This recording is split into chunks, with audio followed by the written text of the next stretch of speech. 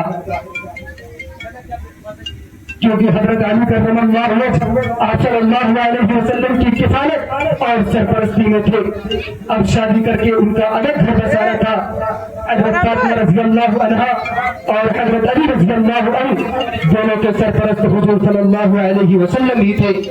اب شادی کر کے ان کا الگ گھر بسانا تھا، چنانچہ اسی لیے چند مخصوص گھروں میں قسم کا سامان دے دیا تھا۔ اس سے جہیز کا سنت ہونا ثابت نہیں ہوتا، کیونکہ اگر جہیز دینا سنت ہوتا تو آپ صلی اللہ علیہ وسلم کی 3 صاحبزادیاں اور تھیں، سب کو جہیز دیتے۔ یہ کیسے ہو سکتا تھا؟ ایک کو دیتے باقی 3 کو چھوڑ دیتے، یہ تو سراسر ناانصافی تھی۔ جبکہ آپ صلی اللہ علیہ وسلم کا خود ہی ارشاد ہے، فاتقوا اللہ وعدلوا بین اولادکم، اللہ سے ڈرو اور اپنی اولاد کے درمیان عدل و انصاف کرو۔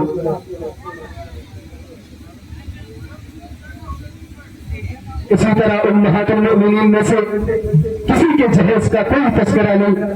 صحابہ کرام رضی اللہ عنہم اور صحابیات رضی اللہ عنہما کی شادیاں ہوئی، کسی موقع پر جہیز کا لین دین نہیں ہوا، اس لیے جہیز کو سنت کہنے کی قطعی کوئی گنجائش نہیں۔ ہاں زیادہ سے زیادہ جہیز کو جائز و متاع کہا جا سکتا ہے، لیکن سوچیے اور غور کیجیے کہ کیا کسی امر مباح میں اس قدر ہونے کی گنجائش ہے کہ بے شمار مفاسد کے دروازے کھل جائے اور وہ سارے خرافات ہونے لگے جو آج ہو رہی ہے۔ جہیز لڑکی کو دیتے ہیں تو اس کی اتنی نمائش کی ہوتی ہے، اسی لیے نا تاکہ شہرت ہو جائے کہ فلاں نے اتنا جہیز دیا اور فلاں نے اتنا جہیز پایا۔ اصل میں یہ دولت کی نمائش ہے، اپنی بڑائی کا پرچار ہے، اس کے سوا اور کچھ نہیں۔ لڑکی کو جو دینا ہے وہ خاموشی سے بھی دیا جا سکتا ہے، شادی کے دن کے علاوہ بھی دیا جا سکتا ہے، مگر ایسا نہیں کیا جاتا۔ شادی کے دن سب کو دکھا کر دیا جاتا ہے کہ خوبصورت ہو، ڈھنڈورا پھر جائے، مقابلہ آرائی شروع ہو، اور دوسرے بھی دیکھا دیکھی بڑھا کر جہیز دے اور کم دینے پر اپنی ذلت محسوس کرے۔ یاد رکھیے، جہیز کی یہ نمائش امرا نہیں کرتے، غربا بھی کرتے ہیں، وہ بھی امیروں کی طرح شان دکھانے لگتے ہیں، اور بعض وقت جہیز و قلت کے رسومات میں مالداروں سے بھی بازی لے جاتے ہیں۔ حالانکہ غریبوں کو بھی اپنے جامع میں رہنا چاہیے اور اس مقابلہ آرائی سے مکمل پرہیز کرنا چاہیے۔ جہیز دے کر برادری میں نام کرنے یا نہ دینے سے نہ کرنے کی شرم نہیں آنی چاہیے۔ محترم حضرات، جو لوگ بھاری بھرکم جہیز کا مطالبہ کرتے ہیں، کیا وہ سمجھتے ہیں کہ وہ جہیز کے خود مالک ہے؟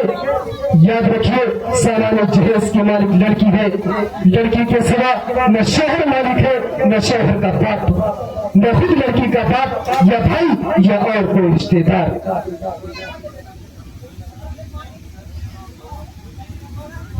فتوے کی مشہور کتاب شامی میں ہے، ہر شخص جانتا ہے کہ جہیز عورت کا ہے، اگر شوہر طلاق دے دے تو وہ پورا لے لے گی، اور اگر عورت کا انتقال ہو جائے تو اس کے ترکہ میں تقسیم ہوگا۔ جہیز کا سامان چاہے عورت کے استعمال کرنے کے لائق ہو یا نہ ہو، مثلاً کار، موٹر سائیکل وغیرہ، مگر مالک لڑکی ہی ہے۔ لڑکی کی اجازت کے بغیر کسی کو استعمال کرنا جائز نہیں، اور اگر کوئی لڑکی کی اجازت سے استعمال کر بھی لے تو وہ مالک نہیں ہو جائے گا، مالک لڑکی ہی رہے گی۔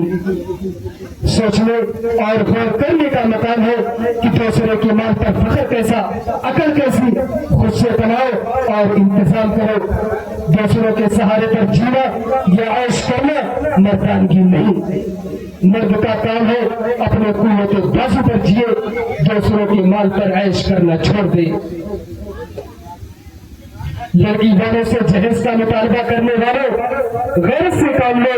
لڑکی والوں سے جہیز کا مطالبہ کرنے والوں، حیا کرو، بے غیرتی کی زندگی چھوڑ دو، ناجائز دباؤ ڈال کر کوئی چیز حاصل کرنا حرام ہے، رشوت ہے، اور ایسی چیزوں کا انجام جہنم کی دہکتی ہوئی آگ ہے۔ انہیں چند باتوں کے ساتھ میں اپنی بات کو یہیں پر ختم کرتا ہوں۔ وآخر دعوانا الحمد للہ رب العالمین۔